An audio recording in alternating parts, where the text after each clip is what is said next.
Hello everyone, welcome to my YouTube channel. This is the lesson number 18 of differential equation. In the previous lesson, we have completed up to question number 14 of exercise 11b. We are following elements of mathematics books. In this lesson, we are going to start the question number 15. Question is dy by dx plus y by x minus 1 is equal to x into y power half. Okay क्योंकि ये dependent variable है तो dependent variable के जो coefficient है वो p है, पर q free from dependent variable and its derivative होना चाहिए, पर ये फ्री नहीं है, मतलब ये क्या है, ये बर्नौलीज इक्वेशन है, जैसे हम लोगों ने प्रीवियस वाला क्वेश्चंस किए थे 14 नंबर 13 नंबर उस टाइप का। तब अभी क्या करेंगे, हम लोग q को फ्री फ्रॉम डिपेंडेंट वेरिएबल बनाना है। अगर इसको हमको y पावर हाफ से फ्री बनाना है तो क्या करेंगे, y पावर हाफ को डिवाइड कर लेंगे हर एक टर्म में, dy by dx divided by 1 by Y square plus y by x minus 1 into 1 by y power half एक एक डिवाइड कर लेंगे is equal to X Y power half divided by y power half, dividing y power half in both side on both sides. Okay, y power half हर एक term में divide कर लेंगे। अब क्या होगा देखिए, y पावर हाफ कट गया, this can be written as dy by dx is equal to y power minus half. अगर नीचे पावर हाफ है तो ऊपर जाने से minus half is equal plus 1 by x minus 1, ऊपर y की पावर 1 है, नीचे y की पावर हाफ है, तो अगर मैं लिखूं कि a power m divided by a power n, इसको लिख सकते हैं a power m minus n। तो सेम प्रोसीजर में हम इसको क्या लिखेंगे, y power 1 minus half is equal to x, implies that dy by dx y power minus half plus 1 by x minus 1 y power half is equal to x। अब ये एक required solution हम लोगों का आ गया। ठीक है, क्या करते हैं, पहले q को फ्री फ्रॉम डिपेंडेंट वेरिएबल और dy बाय dx टर्म को फ्री फ्रॉम इंडिपेंडेंट वेरिएबल हम लोग को करना पड़ता है, पर there is no independent variable term in the coefficient of dy by dx, so this is our required equation. अब क्या करते हैं, जो p के वैल्यू के साथ डिपेंडेंट वेरिएबल की पावर्स होती है उसको हम लोग z कंसिडर करते हैं। Let y power half is equal to z, ये वाला टर्म में जो हम लोग की जनरल फॉर्म क्या है, dy by dx plus p of y is equal to q, तो ये वाला टर्म में जो y डिपेंडेंट वेरिएबल की पावर्स होंगी उसी को हम लोग z कंसिडर करेंगे। उसके बाद डिफरेंशिएटिंग बोथ साइड्स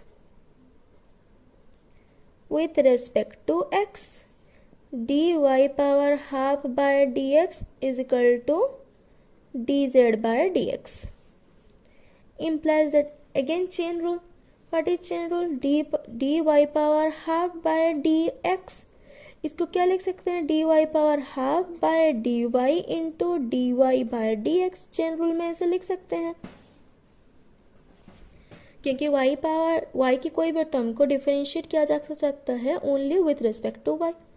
अब dx पावर n के फॉर्म में है तो ये half y power half minus 1 into dy by dx, half y power half minus 1 is minus half into dy by dx। Okay, इसकी एक डायरेक्ट फॉर्मूला भी है जिसको हम याद रखेंगे तो इतना ज़्यादा स्टेप करना नहीं पड़ेगा, वो ये है कि d root y by d y, power half मतलब क्या है, रूट वाई है, 1 बाय 2 रूट वाई होता है।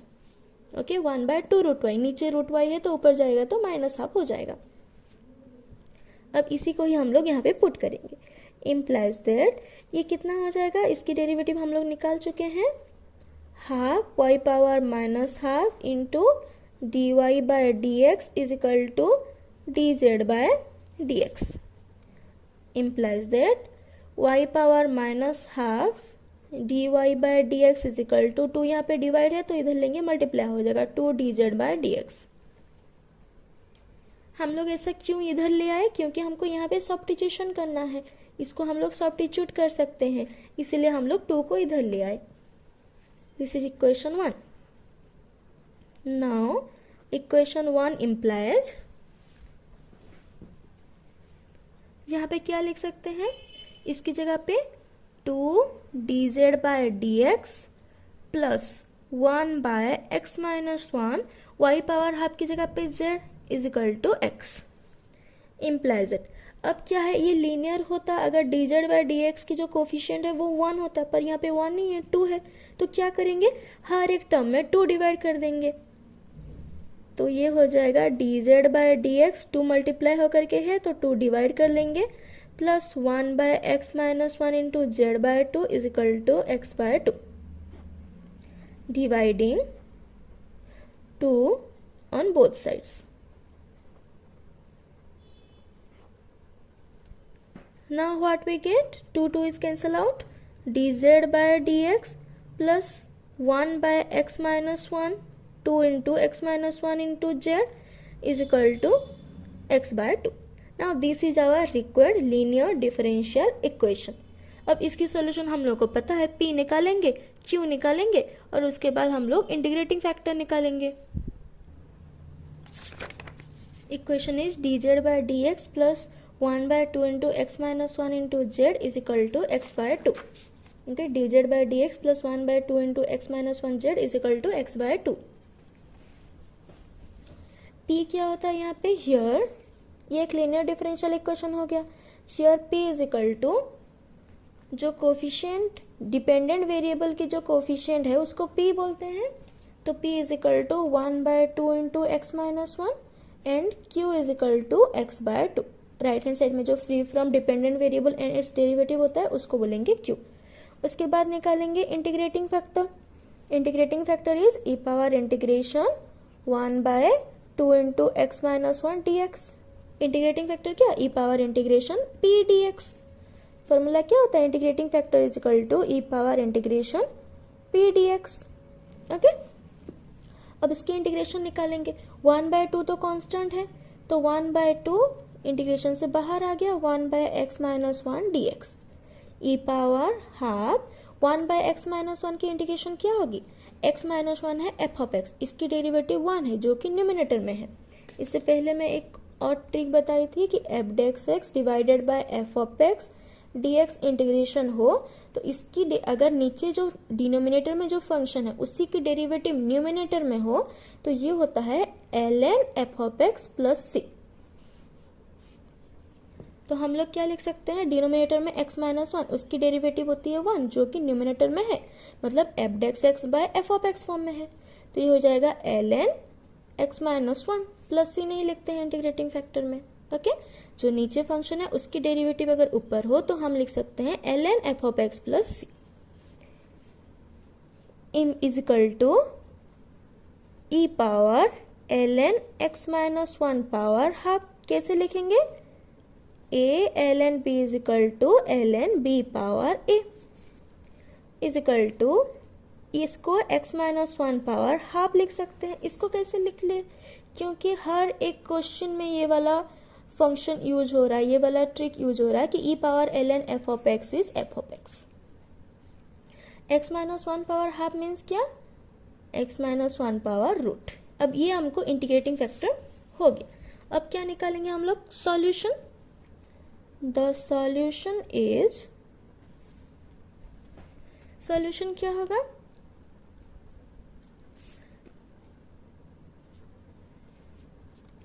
द सॉल्यूशन इज, सॉल्यूशन क्या होगा, dependent variable into integrating factor is equal to integration of q into integrating factor into dx plus c. Okay, अब z हम लोग का डिपेंडेंट वेरिएबल है, imply z into integrating factor x minus 1 root is equal to integration of q की value क्या है x by 2, integrating factor क्या है x minus 1 root d dx plus c. Simple, implies z into x minus 1 root is equal to integration of 1 by 2 constant, integration से बाहर आ गया, this is x into x minus 1 root into dx plus c. अब इसी को integration करना ही है important thing. इसी को इंटीग्रेशन किए तो सॉल्यूशन आ गया। कैसे होगा इसका integration? We can solve this by substitution method. इस टाइप की क्वेश्चंस होती है तो इसको कैसे सब्स्टिट्यूट करते हैं? जो रूट के अंदर फंक्शंस होता है उसको हम लोग टी या फिर जेड कुछ भी कंसिडर कर लेते हैं। So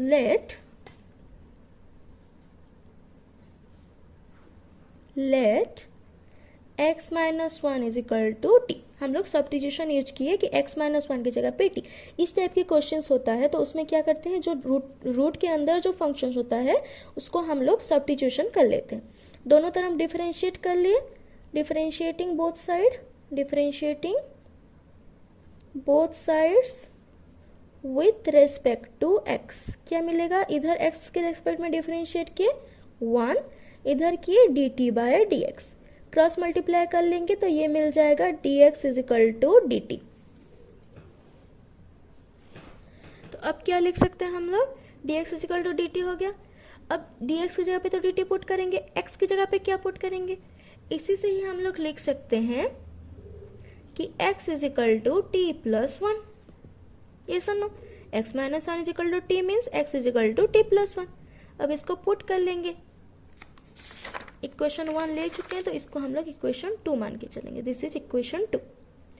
equation 2 implies z into x minus one root is equal to half into integration of x की जगह पे लिखेंगे t प्लस वन और x माइनस वन के रूट की जगह पे क्या लिखेंगे? x माइनस वन की जगह पे t। So this is root T.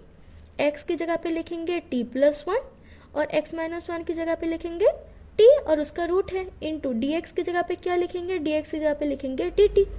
So dt plus c implies z into x minus one root is equal to half into root t, दोनों में मल्टीप्लाई हो जाएगा t इंटू, क्योंकि ब्रैकेट में है ना, t into root t plus root t into d t plus c.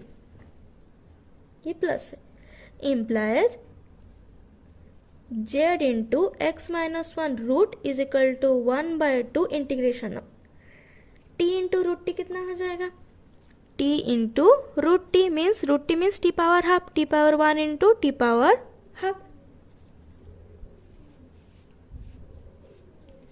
Okay, t power 1 into t power half, तो t power 1 plus half हो जाएगा। ये सुनो, तो इसी को हम लोग यहाँ पे लिख लेंगे t power 1 plus half is what? t power 3/2। तो इसके लिखेंगे t पावर 3/2 इन प्लस रूट टी मतलब t power half into d t plus c. Multiply हो गया 2 into t power half, t की पावर 1 है, टी की पावर हाफ है, बेस सेम है तो उसकी पावर ऐड हो जाएंगे। 1 plus half is equal to 3/2।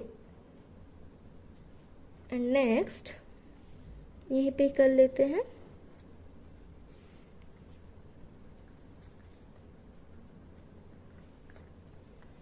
इसकी नेक्स्ट क्या होगी? Implies z into x minus one root is equal to half into, इसको एक्स्ट्रा इंटीग्रेशन ले लेंगे, integration t power 3/2 d t plus integration t power half d t plus c. Implies z into x minus one root is equal to half into t power 3/2 की integration क्या होगी? t power 3/2 plus 1 by 3/2 plus 1 plus t power half की integration t power half plus 1 by half plus 1 plus c, क्योंकि x power n dx की integration होती है x power n plus 1 by n plus 1 plus c. ये वाला formula हमको पता है। Implies that z into x minus one root is equal to half into 3/2 plus 1 कितना हो जाएगा? 3/2 प्लस 1, 2 एलसीएम गया तो ऊपर रह गया 3 प्लस 2 एलसीएम गया है, इसके नीचे 2 नहीं है तो यहाँ पे हो जाएगा 2, क्योंकि इसके नीचे 1 है। ठीक है, तो 1 into 1 divided by 2 is 2, 2 into 1 is equal to 2। This is 5/2। तो यहाँ पे हो जाएगा t power 5/2 divided by 5/2 plus t power half plus 1 is 3/2. Half plus 1 is equal to 2 LCM गया 1 + 2 इज इक्वल टू 3/2. तो ये हो जाएगा t power 3/2 by 3/2 plus c implies z into x minus 1 power root is equal to half into 5/2. अगर half को दोनों में मैं मल्टीप्लाई कर लूँगी, ठीक है, अगर दोनों में मल्टीप्लाई कर लेंगे, हाफ पहले फर्स्ट एलिमेंट में मल्टीप्लाई हुआ 5/2 ऊपर गया तो हो जाएगा 2/5 टी पावर 5/2 प्लस 1/2 है 2/3 ऊपर गया तो 3/2 ऊपर गया तो 2/3 into t power 3/2 plus c. ये प्लस सी लास्ट में लिखने से भी चलेगा, ठीक. Implies z into x minus 1 power root is equal to 2 cancel out हो गया 1/5 t power 5/2 plus 2 cancel out 1/3 t power 3/2 plus c. अब क्या करेंगे, बैक सब्स्टिट्यूशन करेंगे, ठीक है. टी की जगह पे क्या पुट कर सकते हैं, x माइनस 1 पुट कर सकते हैं. तो ये हो जाएगा z into x minus 1 root is equal to 1/5 into x minus 1 power 5/2 plus 1/3 into x minus 1 power 3/2 plus c.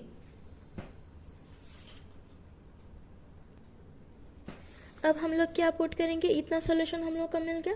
अब हम लोग क्या पुट करेंगे, जेड की जगह पे, क्योंकि हम लोग सब्स्टिट्यूट किए थे ना जेड की जगह पे. जेड की जगह पे वाई पावर 1/2 की जगह पे जेड पुट किए थे, तो जेड की जगह पे क्या पुट करेंगे, वाई पावर 1/2.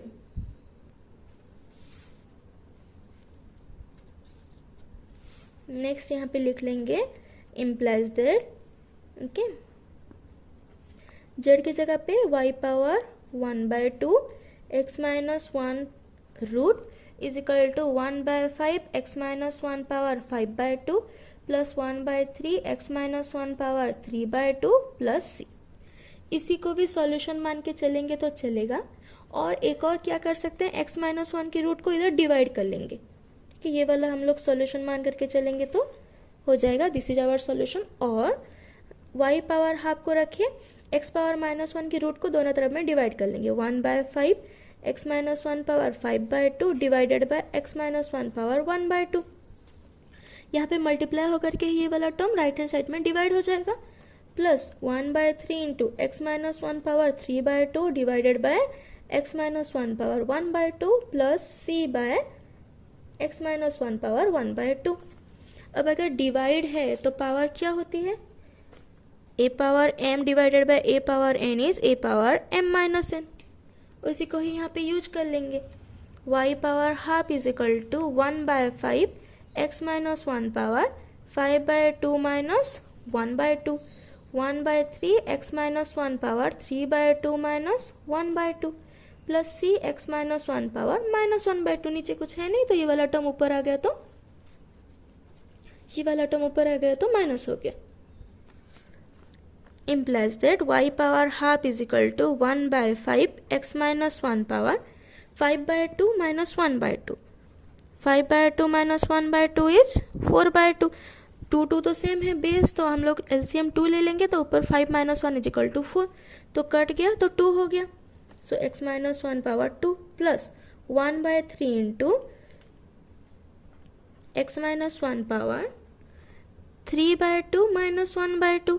2 एलसीएम किया तो 3 - 1 इज इक्वल टू 2, कट गया 1 हो गया, तो इसकी पावर 1 है. Plus c into x minus 1 power -1/2. This is our required solution. Clear.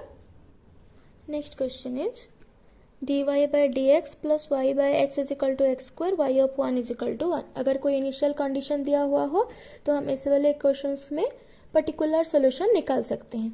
Okay तो ये एक लीनियर डिफरेंशियल इक्वेशन है क्योंकि q free from dependent variable and its derivative है.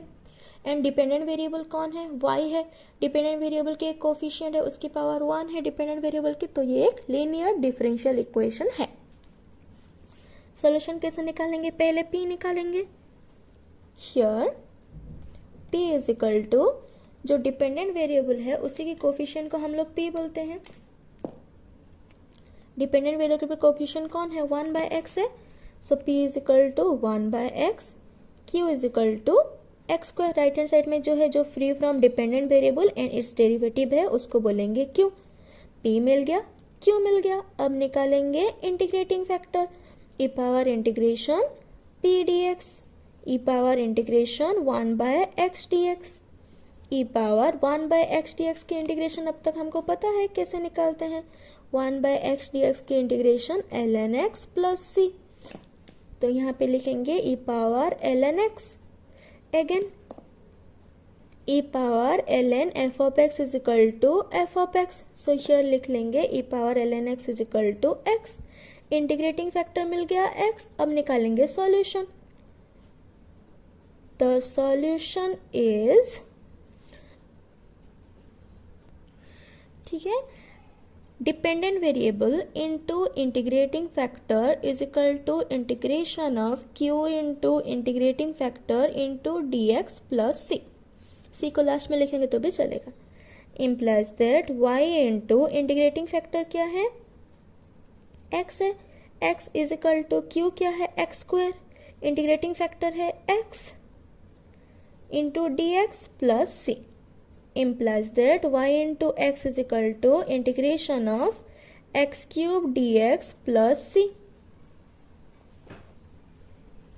implies that y into x is equal to x cube की integration हम लोग को पता है, x पावर n dx की integration x power n plus 1 by n plus 1 plus c। तो इसमें हो जाएगा x power 3 plus 1 by 3 plus 1 plus c। y into x is equal to x power 4 by 4 plus c। Okay, इसको ले लेते हैं equation 1। क्यों? क्योंकि अभी हमको पर्टिकुलर वैल्यू पे पुट करना है। Now given y of 1 is equal to 1, y of 1 is equal to 1 मतलब क्या है, अगर ये y of x is equal to y1, ऐसे सोचिए, ये है y of x is equal to y1, मतलब ये x की वैल्यू है और जो राइट हैंड साइड है ये y की वैल्यू है। तो हम लोग y of 1 is equal to 1 मतलब ये है x की वैल्यू, ये है x की वैल्यू और जो राइट हैंड साइड में है वो है y की value. It means when x is equal to 1 y is equal to 1। This means अगर यहाँ पे x1 लिख लेते हैं particularly, when x is equal to x1 y is equal to y1, ये है उसकी मीनिंग। तो इसी को पुट कर लेंगे, putting in equation 1। Now equation 1 implies, equation 1 पे x की जगह पे 1 पुट करेंगे, y की जगह पे 1 पुट करेंगे। y1 x1 is equal to y1 power 4 by 4 plus c। Implies 1 is equal to 1 by 4 plus c। c is equal to क्या हो जाएगा, 1 बाय 4 आ गया इधर तो 1 माइनस 1 बाय 4, इसको लिख सकते हैं ना, 1 by 4 plus c is equal to 1 करके, उसके बाद ये आ जाएगा। Implies c is equal to 1 minus 1 by 4, 4 LCM गया 4 minus 1, implies c is equal to 3 by 4, ये आ गया c की वैल्यू। ओके, अब हम लोगों की कंडीशन क्या थी, हमको c की वैल्यू ही निकालना है, क्योंकि जब इनिशियल कंडीशन कोई कंडीशन दिया गया हो तब हम लोग का पर्टिकुलर सोल्यूशन निकलता है। We know what is general solution, what is particular solution. अगर कोई कांस्टेंट, आर्बिट्ररी कांस्टेंट उस सोल्यूशन में हो तो वो जनरल सोल्यूशन कहलाता है, ये है जनरल सोल्यूशन। पर जब c की वैल्यू हमको निकल गया तो हम लोग अब लिख सकते हैं, put in equation 1 implies y into x is equal to x power 4 by 4 plus 3 by 4। c की एक पर्टिकुलर वैल्यू मिल गया, यहाँ पे कोई भी आर्बिट्ररी कांस्टेंट नहीं है, so this is the particular solution. Arbitrary constant की एक वैल्यू निकल जाए तो उसको बोलते हैं particular solution. Clear? Next question is dy by dx plus 2y tan x is equal to sin x given y power pi by 3 is equal to 0, मतलब एक पर्टिकुलर वैल्यू इसका निकलेगा, particular solution. Okay, now this is a linear differential equation, क्योंकि ये dy by dx plus P of y is equal to Q के form में है। Q free from dependent variable जो कि y है डिपेंडेंट वेरिएबल एंड इस derivative से फ्री है। अब यहाँ पे हम लोग ढूंढेंगे p। Here p is equal to जो डिपेंडेंट वेरिएबल है उसकी कोफिशिएंट को हम लोग p बोलते हैं। तो कोफिशिएंट कितना है 2 tan x, तो p की वैल्यू है 2 tan x, q की वैल्यू है sin x।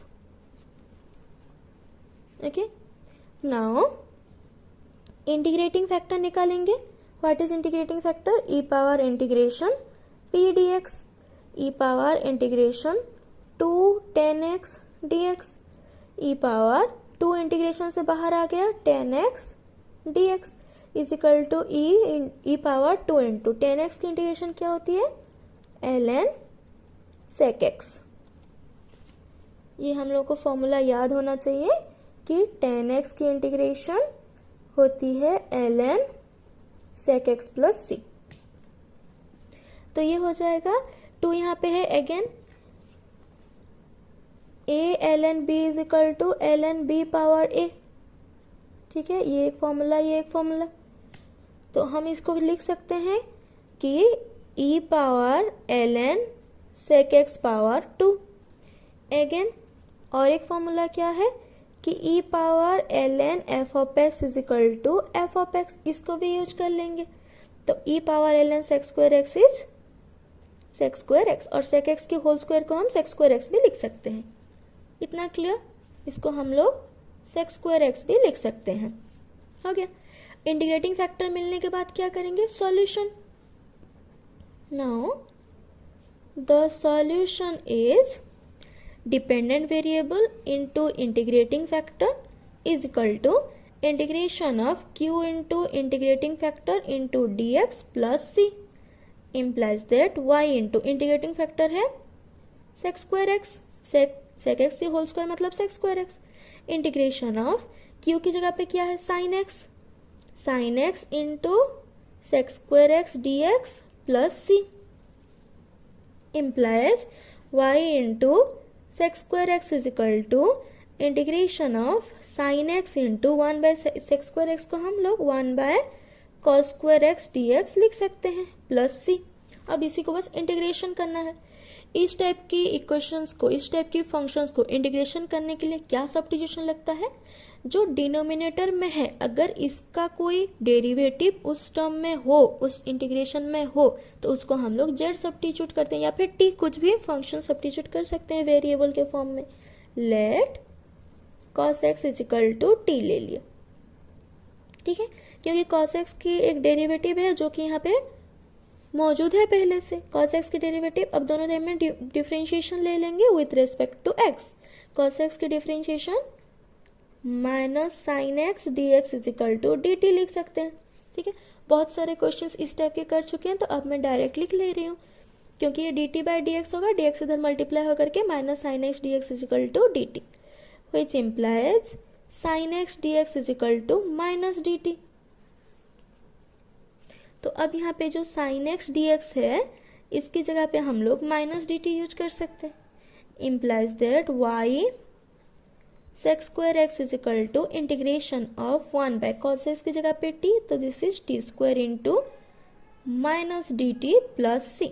माइनस बाहर आ जाएगा, y into sec square x is equal to minus of d t by t square plus c is equal to minus of, इसको t power -2 लिख सकते हैं, 2 नीचे है तो ऊपर जाएगा -2 d t plus c minus of. अब इंटीग्रेशन क्या होता है? x पावर n dx की integration x power n plus 1 by n plus 1 plus c, तो इसको लिखेंगे t power -2 plus 1 by -2 plus 1 plus c. Okay, ये वाला फॉर्मूला सब हमको याद रहना चाहिए। मैं हर एक क्वेश्चन में ये वाला फॉर्मूला सब इसीलिए लिख रही हूँ ताकि आप लोगों की प्रैक्टिस हो जाए। ठीक, अब इसको निकालेंगे, अब इसकी वैल्यू निकालेंगे, क्या हो जाएगा? Implies that y sec square x is equal to, ये हो जाएगा minus, this is minus of t power -2 plus 1 is -1 t power -1 by -2 plus 1 is -1 plus c implies that y into sec square x is equal to minus plus t power -1 plus t power -1 plus c implies that y sec square x is equal to t power -1 means 1 by t plus c y sec square x is equal to t की जगह पे हम लोग क्या put करेंगे, back substitution कर लेंगे t की जगह पे cos x, ठीक है। तो अब ये हो जाएगा 1 by cos x plus c। ये हो गया हम लोग का जनरल सॉल्यूशन। अगर सिर्फ सॉल्यूशन पूछा होता, अगर पर्टिकुलर वैल्यू नहीं दिया होता तो ये हम लोग लिख लेते कि this is our general solution. Arbitrary constant है तो ये जनरल सॉल्यूशन है, पर हम लोग को एक कंडीशन दिया गया है कि y of pi by 3 is equal to 0, y of pi by 3 is equal to 0, ये हमको गिवन है, ठीक। y of pi by 3 is equal to 0 given है, मतलब क्या है ये, y of x1 is equal to y1 when x is equal to x1 y is equal to y1, ये वाला कंडीशन होता है। when x is equal to x1 y is equal to y1 when x is equal to pi by 3 y is equal to 0। अब इसको put कर लेंगे, put in equation 1 implies y की जगह पे 0 into sec square pi by 3 is equal to 1 by cos pi by 3 plus c implies that 0 into कुछ भी करेंगे 0 is equal to 1 by cos pi by 3, pi by 3 means 180 by 3 which is equal to 60 degree, so cos pi by 3 means cos 60, so cos pi by 3 is 1 by 2। अब इसको put कर लेंगे 1 by 2 plus c implies that 0 is equal to 1 by 2, ऊपर जाएगा तो से 1 by a by b है तो ऊपर जाएगा तो b by a हो जाएगा, जो डिनोमिनेटर में होता है वो ऊपर जा करके न्यूमिनेटर हो जाता है। So this is 2 plus c, 1 by 2 ऊपर गया तो 2, क्योंकि ये 1 इंटू ये ऊपर जा करके रेसिप्रोकल हो जाता है b into a which is equal to b by a, so 1 into 2 by 1 is 2 implies c is equal to निकल आया -2। c की एक पर्टिकुलर वैल्यू अब हमको मिल गई। अगर c की एक पर्टिकुलर वैल्यू मिल गई तो अब हम पर्टिकुलर सॉल्यूशन निकाल सकते हैं। अब क्या लिखेंगे हम लोग, now put value of c in equation 1। Equation 1 पे c की वैल्यू पुट कर लेंगे, y sec square x is equal to 1 by cos x minus 2, c की जगह पे c की वैल्यू पुट कर लिए तो ये क्या हो जाएगा, ये हो गया हम लोगों का पर्टिकुलर सॉल्यूशन। अब इसको थोड़ा बहुत हम लोग थोड़ा ये सॉल्यूशन लिख सकते हैं, ठीक है, पर और थोड़ा सिंप्लीफाई फॉर्म में लाएंगे तो अच्छा रहेगा। तो इसको क्या लिख सकते हैं, y is equal to sec square x इधर मल्टीप्लाई में है तो राइट हैंड साइड में सेक स्क्वायर एक्स डिवाइड हो जाएगा, so 1 by cos x into sec square x minus 2 by sec square x implies that y is equal to 1 by cos x, sec square x ऊपर जाएगा तो cos square x हो जाएगा, क्यों, क्योंकि 1 by cos x is equal to sec x, 1 by sec x is equal to cos x, okay, so 1 by sec square x is cos square x minus 2 cos square x, एक cos x cut गया, which implies y is equal to cos x minus 2 cos square x. This is our particular solution. Clear? This is the last question of exercise 11b, and in the next lesson we are going to start homogeneous equation. Thanks for watching.